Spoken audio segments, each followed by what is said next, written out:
Hello, everybody. It's Alan Lowe, and here we are with episode 19 of the I Told You show. And it's going to be a little bit of a shorter show tonight because, well, my co host, oh, yeah, you're not here, Kandi, after this grueling election season, decided she needed a vacation, and I don't blame her. So she grabbed her best friend, Dara, and they went off for a cruise to the Bahamas. Dara has sent us a few pictures and a couple videos, so we put them together to show you how much fun Kandi is having. Here, hold on a second, and I will cue it up.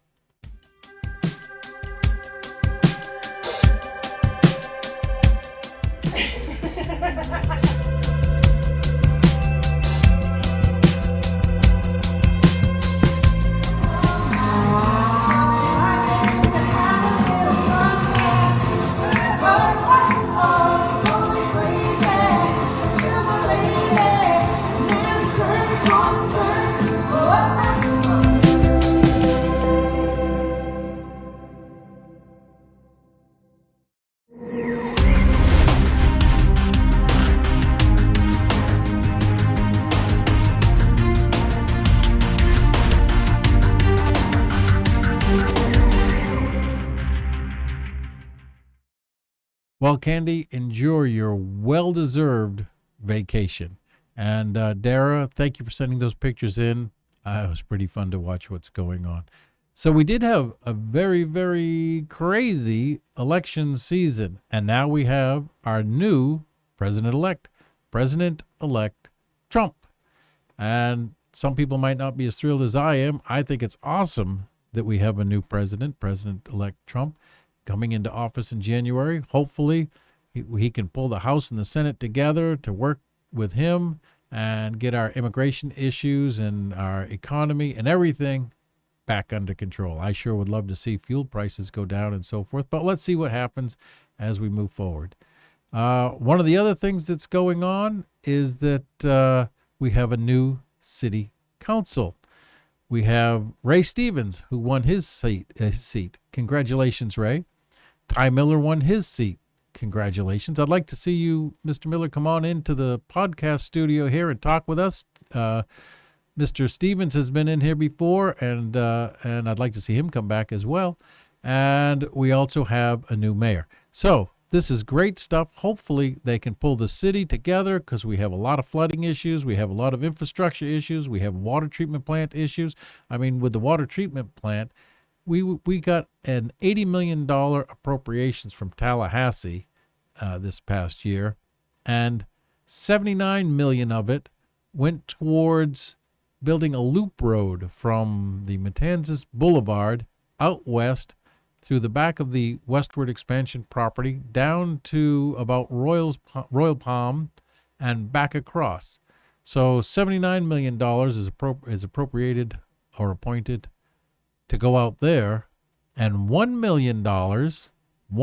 million is going towards the water treatment plant for expansion. And I've heard estimates of anywhere from $35 million to $50 million needed to get that going in a couple of years. And don't forget, recently, during our recent hurricanes, the city had to send out a notification saying, don't flush your toilet, don't take a shower.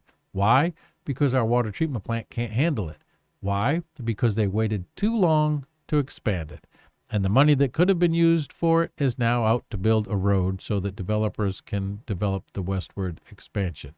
Hopefully, our new city council can pull it together. But you know what? I got a feeling we're going to see some tax increases. We're going to see water utility rate increases.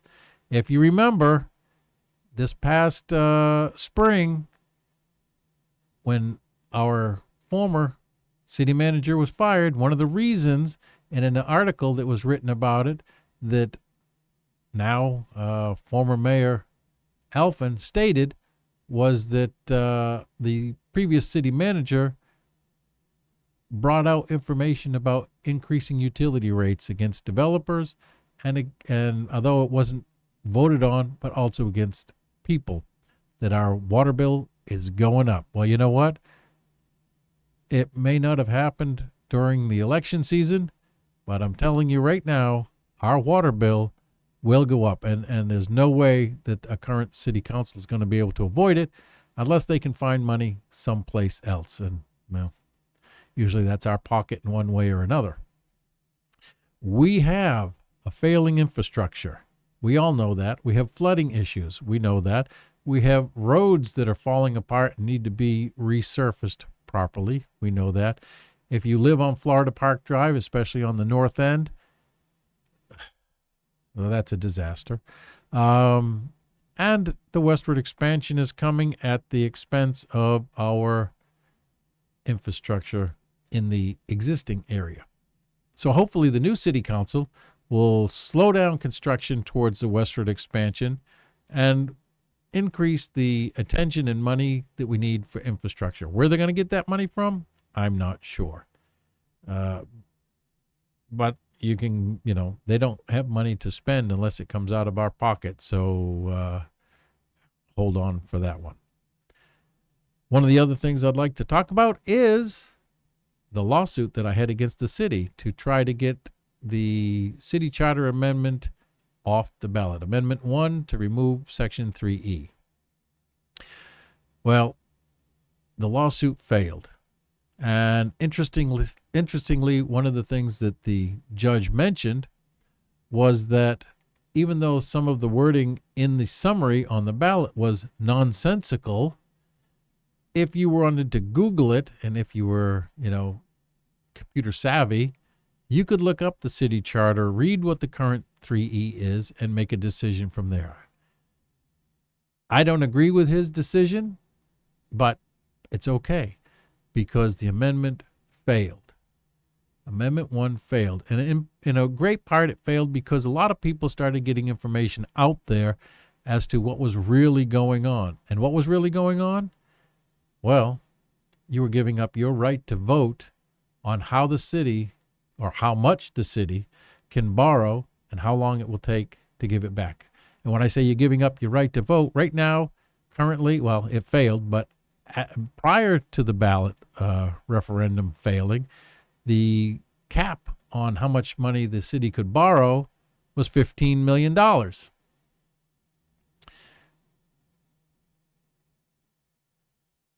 And a 36-month payback. So $15 million, a 36-month payback, and if it was to go beyond that, it would have to become a ballot referendum and go on a ballot so that people could vote on it. What they were really asking us was to give up our right to vote for how much money the city could borrow. In other words, they're just going to get rid of the cap, too bad for us. They're going to get rid of the payback time, too bad for us. They could spend it any way they wanted, too bad for us, but it failed. Do I think that the city council should be able to access a higher amount of money to borrow? Yes. According to city council person Pontieri, with inflation, the $15 million that was done when the city became a city, which, it's 24 years ago, roughly, is now $30 million in current dollars. So do I think they should be able to increase the amount? Yes. Do I think that they might possibly be able to increase the payback time? Yes. I don't have any issues with that. What I have an issue with is the vague, nonsensical wording that was in the amendment and the fact that they were asking you to give up your right to vote on how the city spends money. In other words, they wanted you to hand over the purse strings and trust them. Trust the government. Yeah, I don't think so. It was that trust that currently has our infrastructure in the condition it's in. It was that trust that currently has the water treatment plant in a condition where you can't flush your toilets when it's raining really hard. You can't drive down the roads. They're in terrible condition. If you live on Florida Park Drive, especially on the north end, you know exactly what I'm talking about. Trust them to spend the money?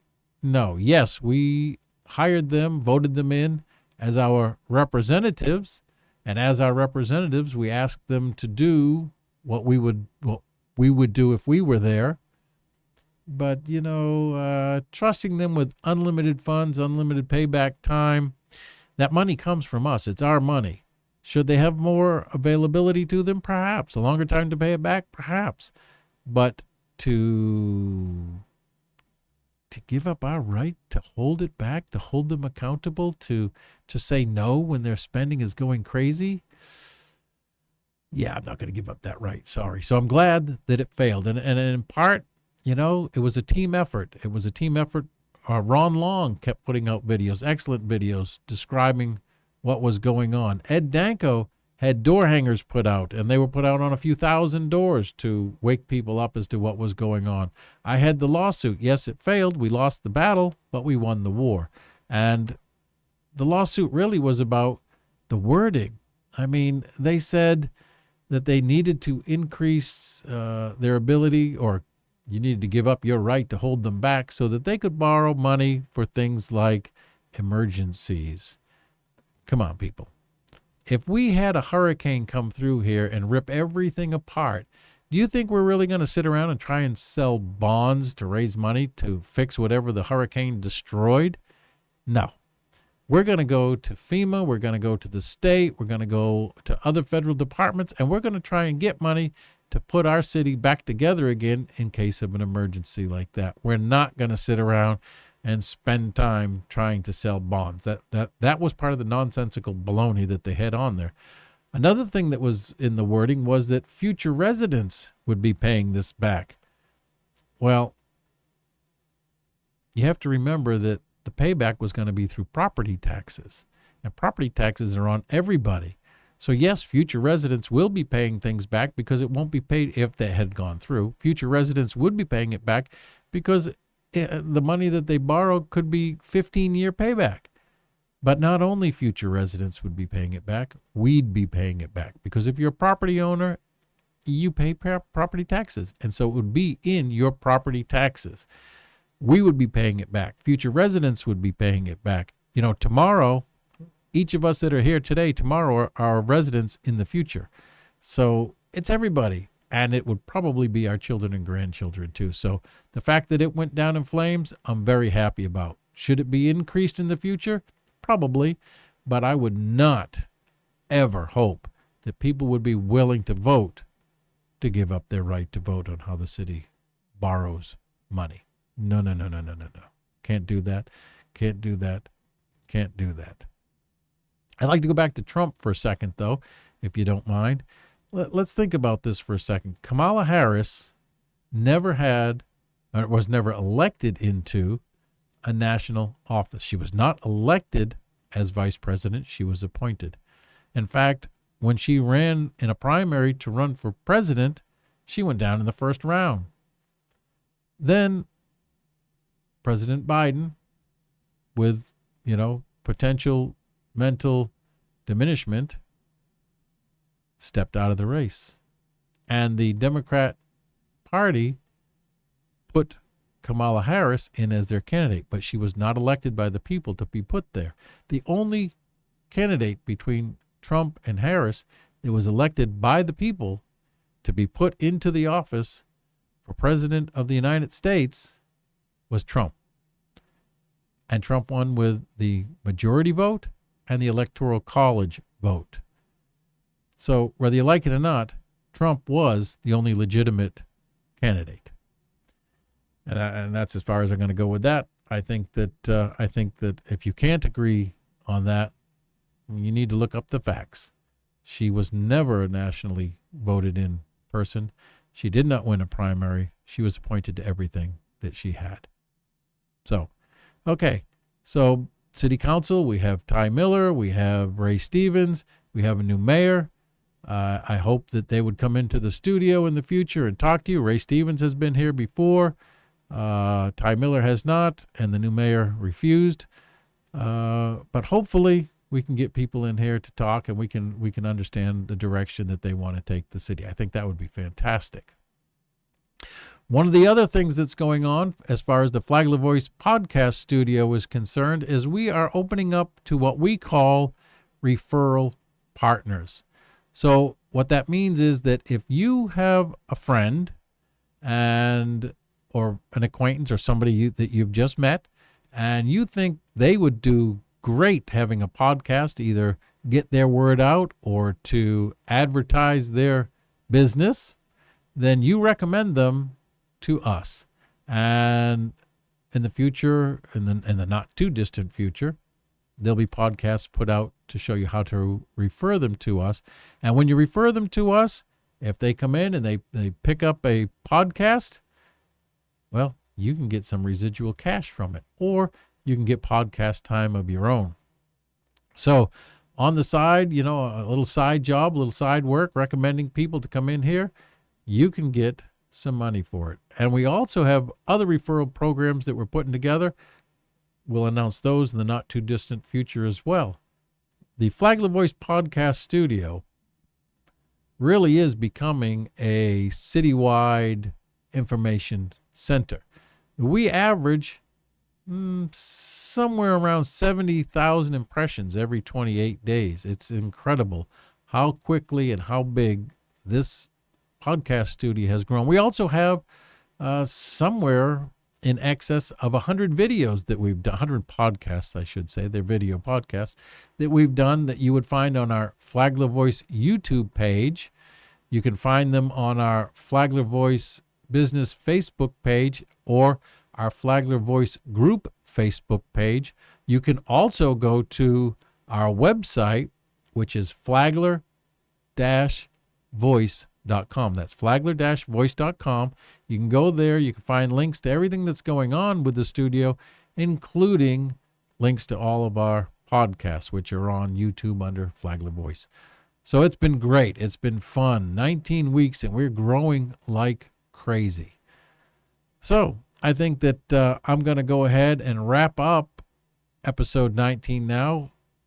I hope Kandi's having fun. I hope you've enjoyed the show, short as it is. But be back next week for episode 20. Hey, Kandi, bring in some cupcakes or something next week because you're a fantastic. I'm looking like she's actually there. She's not even here. Bring in some cupcakes next week because, hey, you are an amazing baker. So, everybody, I hope you've enjoyed today's episode. Tune in again. Look at the other episodes we have. Join in as a referral partner. Have a great week. I'm Alan Lowe. I'll see you later.